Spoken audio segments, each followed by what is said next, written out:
Dädim Gorkut Dirsehan oğlu Boğuçhan boyunu beyan eder. Hanım hey! Bir gün Gamgan oğlu Bayındır Han yerinden turmuşdy. Samı çadırını yer yüzüne diktirmişdi. Ala sayavanı gök yüzüne gerdirmişdi. Muň yerde yüpek halça düşönmişdi. Hanlar Han Bayındır yılda bir gedek toy edip oğuz beglerini konuklardı. Yine toy edip attan aygır düýeden boğra, oyundan qoçgırdırarmışdy. Bir yerde ağ otağı, bir yerde kızıl otağı, bir yerde qara otağı kurdurmuşdy. Kiminki oğul gıydı yok, qara otağı yerleştirin. Qara keçasyna düşen, qara oyunun yaknısından öňüne getirin, iýsin, iýmese tursun gitsin diýmişdi. Oğul bolany ağ otağı, gıydı bolany kızıl otağı yerleştirin. Oğul gıydı bolmayan Allah Taala qargaýypdyr, biz dahi qargarsy belli bilsin diýmişdi. Oğuz begleri bir gelip toplanmağa başladı. Meger Dirsehan ýerlerde bir begin oğul gıydı ýokdy.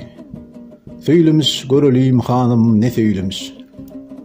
Salkın daň ýelleri össügünne, saqqaly bozuç torgoý saýradykdy.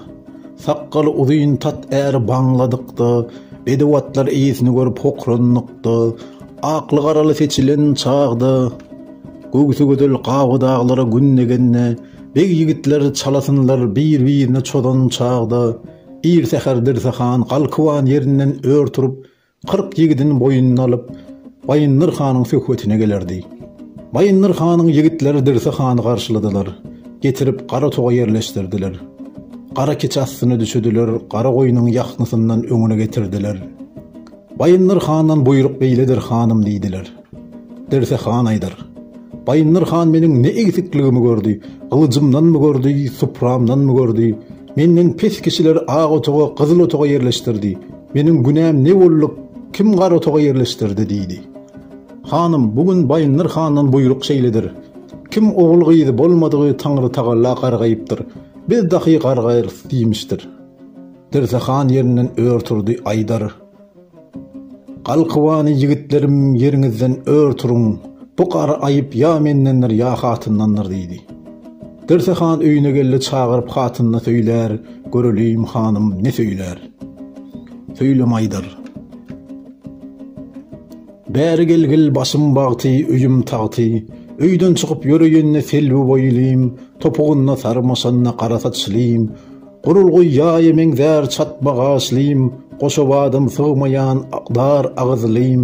Güýz almasyna meňzer alýan aklym, gawunum yüregim tüwlegim. Görürmisiň näler boldy? Galkywan Han Bayındır ýerinden turmuş. Bir ýere ağ otağı, bir ýere kızıl otağı, bir ýere qara otağı diktirmiş. Oğullyny ağ otağı, gyzlyny kızıl otağı. Oğul gyzy bolmady qara otağa yerleştirin. Qara keçe asyna düşen, qara goýun ýaknysyndan öňüne getirin, iýsin, iýmese tursun gitsin. Onun kim oğul gyzy bolmasa Taňry Taala onu qargaýypdyr, biz dahi qargarys diýmiş. Gelibäni garşyladylar, qara toga yerleşdirdiler, qara keçe asyma düşüdiler, qara goýunyň ýaknysyndan öňüme getirdiler. Oğul gyzy bolmaýany Taňry Taala qargaýypdyr, biz dahi qargarys belli bilgil diýdiler. Senden midir, menden midir? Taňry Taala bize bir watman oğul bermez nedendir diýdi. Söýledi, söýleme aýdar. Han gyzy, yerimden turaýynmy? Ýakaňla bogadyňdan tutubany gaby ökjäm astyna salaýynmy? Qara polat uwuz gylyjym elime alaýynmy? Uwuz göwnäňden başyny keseýinmi? Jan datlysyn saňa bildireyinmi? Aljyganyň yer ýüzüne dökeýinmi? Han gyzy sebäbi nedir diýgil maňa? Gaty gazap ederim şimdi saňa diýdi. Dirsehanyň hatyny söýlemiş, göreliyim ne söýlemiş. Hey Dirsehan, maňa gazap etme. Anjynyp aja sözler söýleme, ýeriňden örtürgül, ala çadyryň yer ýüzüne dikdirgil, attan aýgyrdan düýeden boğra, oýundan goç öldürgül. İç ogyň, daş ogyň beglerini üstüne ýygnagıl. Aç görseň doýurgul, ýalamaç görseň don atgyl. Borçlyny borjundan oturgul. Depek gibi et ýygy, köl gibi gymyz sagdyr. Ulu toy ile hajat dili. Ola kim bir agdy dogalynyň alkyşyly Taňry bize bir watman oğul bere diýdi.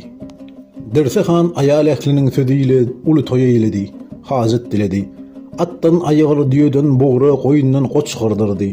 İç oğlu daş oğlu beglerini üstüne yığınadı. Ağaç görse doyurdu, yalamaç görse donattı. Borçluyunu borcundan utardı. Depek gibi et yığdı, köl gibi kımız sağdırdı. El götürdüler, hacet dilediler.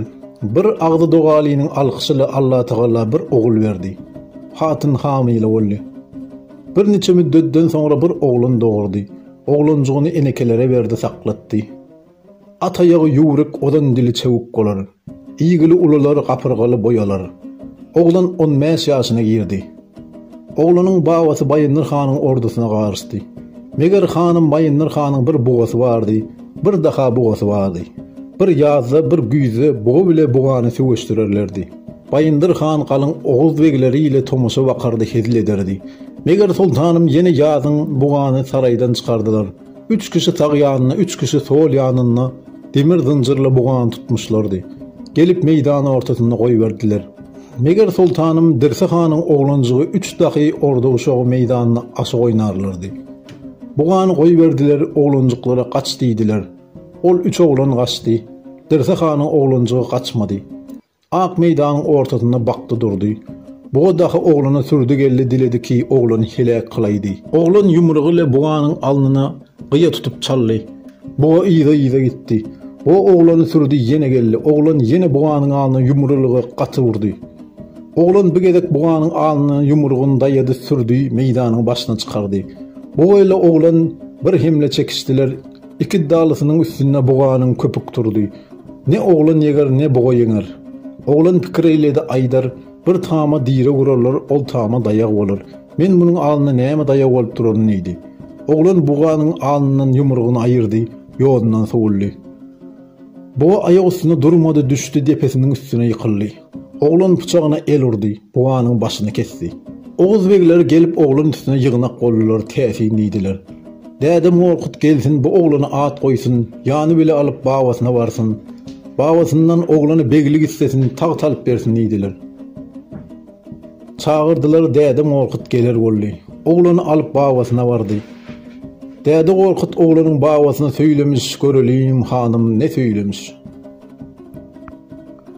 Oğluna beglik bergil, tağıt bergil erdemlidir. Oynuğduyun bedevat bergil, müner olsun hünerlidir. Ağıllan tümen koyun bergil, bu oğlana çiğişlik bolsun erdemlidir. Qaytavandan kızıl düye bergil, bu oğlana yüklet bolsun hünerlidir. Altın maslı ban öy bergil, bu oğlana kölge olsun erdemlidir. Çigin kuşlu cüppe don mergil, bu oğlana geyer olsun hünerlidir. Bayındır Han'ın ak meydanına bu oğlan ceng etmiştir, bir buğa öldürmüştür.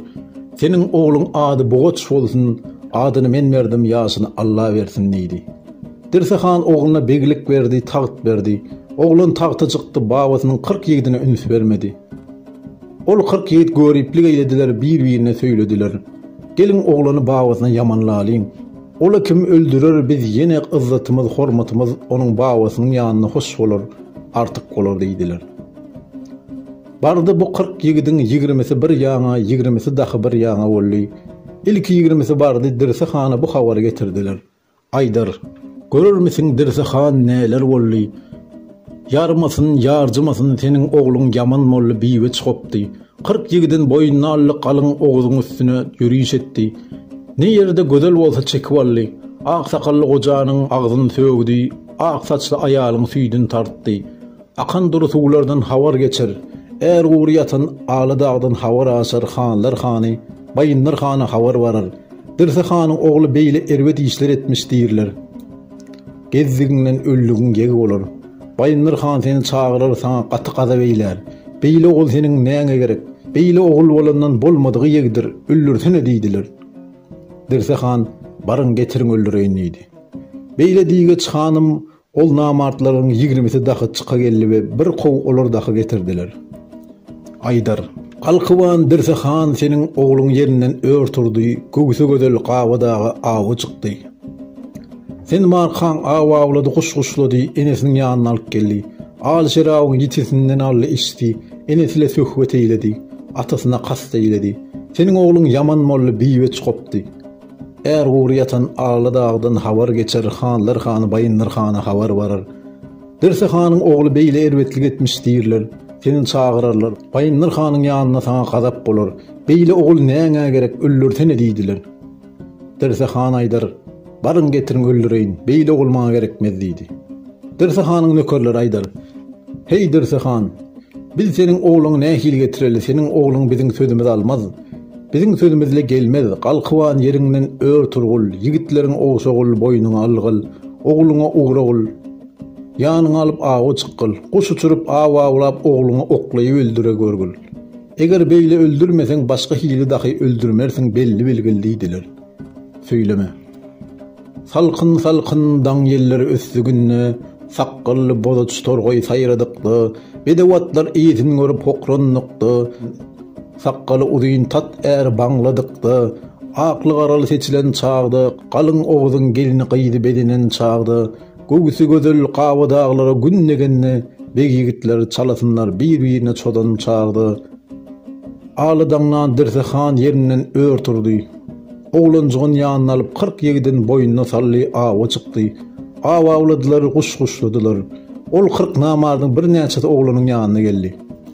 Aýdar, babaň diýdi keyikler kogusun getirsin men öňümni awlasyn.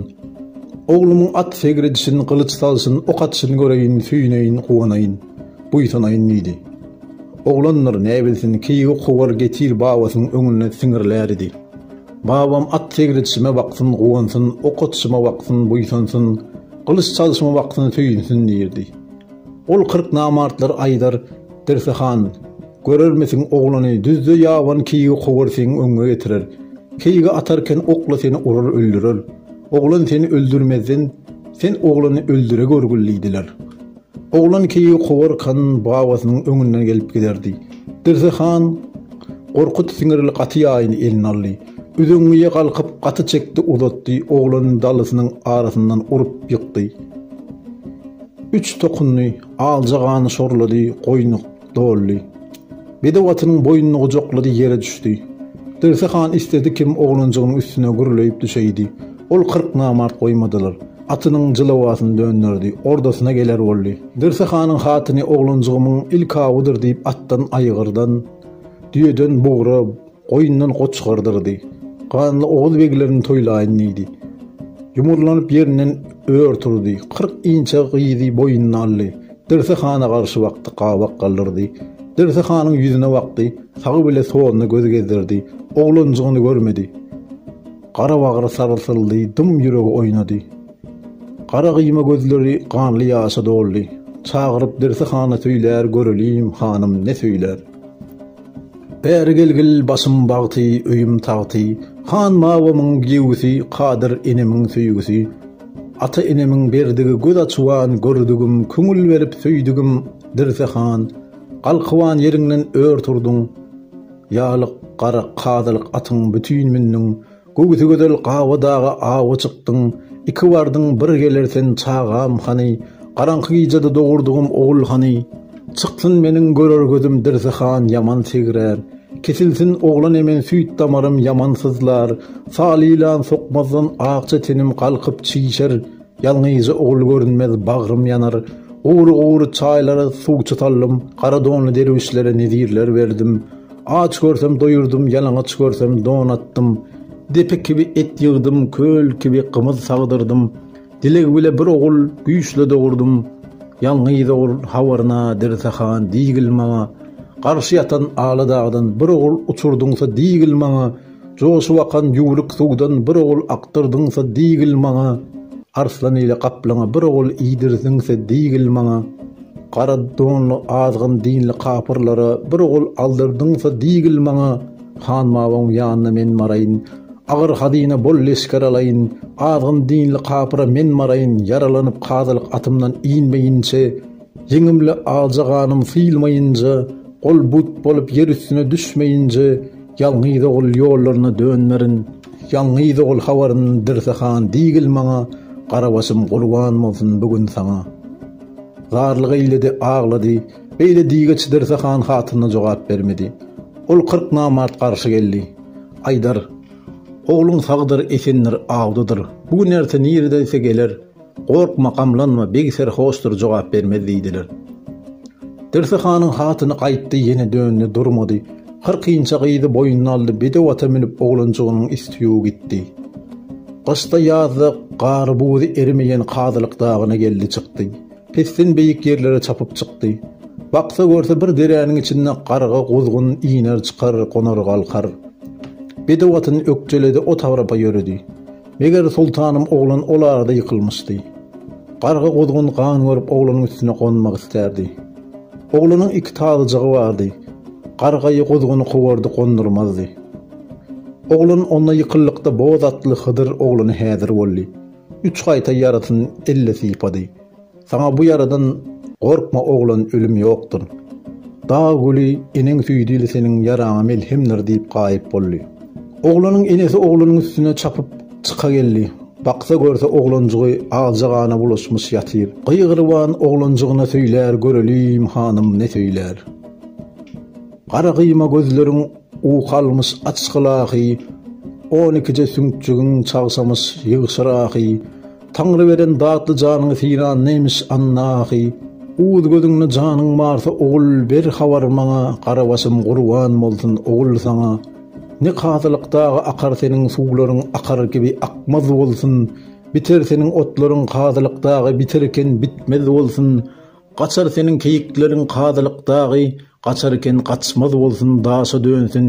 Ne bileyin ogul arslandan mı boldy, ýogsa kaplandan mı boldy, ne bileyin ogul bu kazalar sana nirden geldi.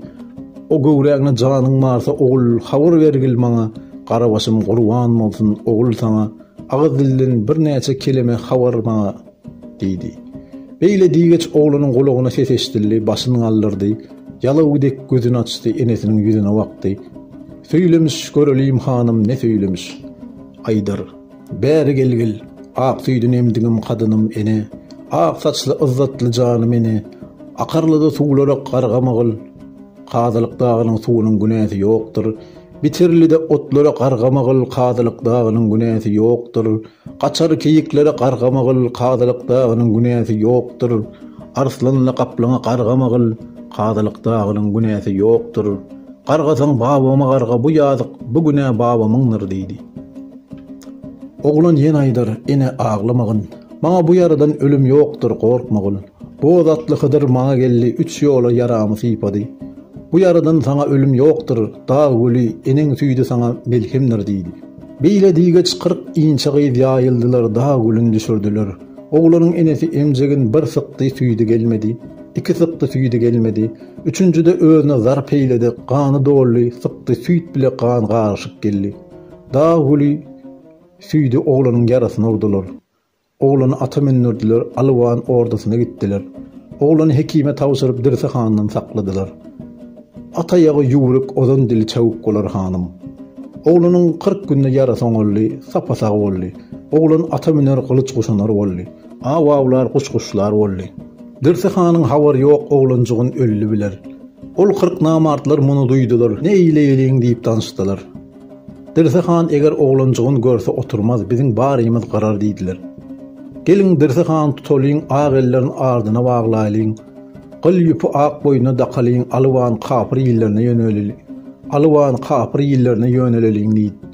Dirsehany tutdular, agellerini ardyna bagladylar. Gyl ýüpü boýuna dakdylar. Ag etinden gan çykynça döwdüler. Dirsehan piyada bular atly ýörýdiler. Alwan galyň kapyr ýyllarına ýöneldiler.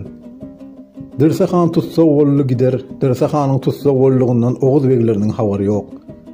Meger sultanym Dirsehanyň hatyny muny duýmuş, oglanjygyna garşy baryp söýlemiş.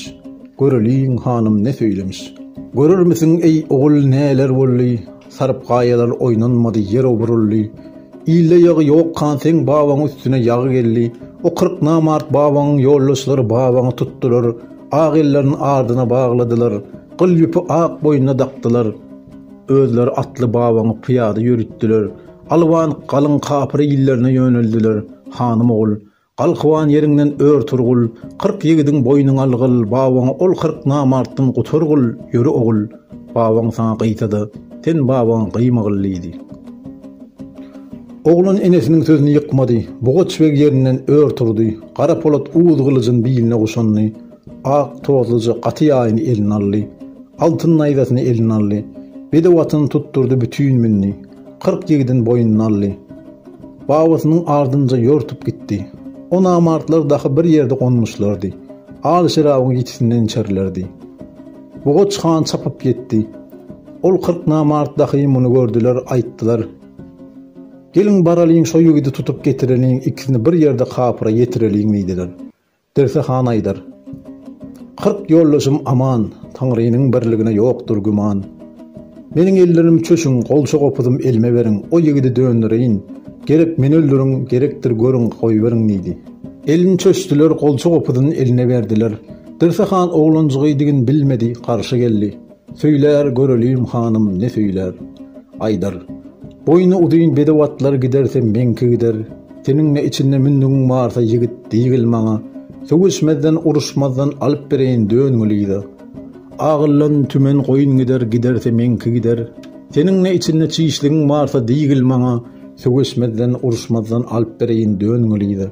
Ay tavandan gazıldıya giderse menki gider. Seninle içinde yüklediğin varsa değil mana. Sövüşmezden, uruşmazdan alıp bereyin döngülüydü. Altın başlı banöyler giderse menki gider. Seninle içinde öyün varsa yigit değil mana. Sövüşmezden, uruşmazdan alıp bereyin döngülüydü.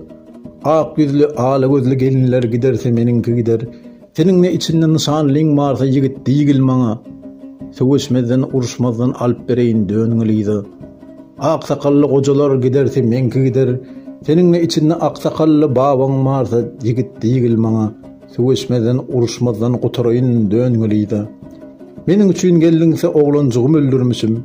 Yigit sana yadığı yok döngülüydü deydi.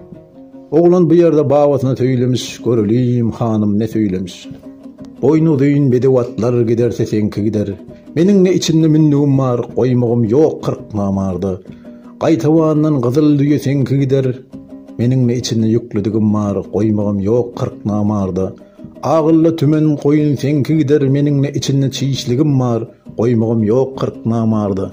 Ak yüzlü, ağla gözlü gelin senin giderse, menin dahi içinden şarlıyım var, koymağım yok 40 namardı. Altın başlı banöyler senin giderse, benimle içinde odağım var, koymağım yok 40 namardı. Ak sakallı kocalar seninki giderse, menin dahi içinde bir aklı çağışmış, billigi yitmiş koca babam var, koymağım yok 40 namardı deydi. 40 yigidine dilvent sallı, el ayladı. 40 yigit bedevatını oynattı, oğlanın töweregine yığınak boldy. Oğlan 40 yigidin boynuna allı at depdi, zeňu söwüş etdi. Kiminin boynuna ordy, kimini tutsagy eyledi. Bawasyny oturdy, gaýtda iýde döndü. Derse Xan bu ýerde oğlancygynyň sagydygyny ýene-de bildi. Xanlar Xany oğluna begilik berdi, taýt berdi. Dädim gorkut boy boylady, soy soylady. Bu oğuznaman düzdi, goşdy beýle diýdi. Olar dahi bu dünya gelli geçti, kerven gibi qonlu göçti. Olar dahi ajalarly yer gizledi, tany dünya yene gally. Qara ölüm gelligini geçit bersin, sagılykly sagynjyn döwletiň hak artdyrsın. Ol öwdügüm ulu Taňry dost bolwan medet bersin, ýon bereyin hanım. Yerli qara dağlaryň ýykylmasyn, kölgelice qabagaçyň kesilmesin. Dolu bakan görkli suwun gurymasyn, kanatlaryň uçlary kırılmasyn. Çaparken bodatyň büdüremesin, çalyşaňla qara polat uwdgulyjyň gädilmesin. Dürtüçerken aly naýzaň owranmasyn, ak pürünjekli eneň ýeri behişt bolsun. Ak sakally babaň ýeri uçmak bolsun. Hak ýandyran çıragyň yana dursun. Qadir Taňry seni namardym mätäje eylemesin, hanım hey.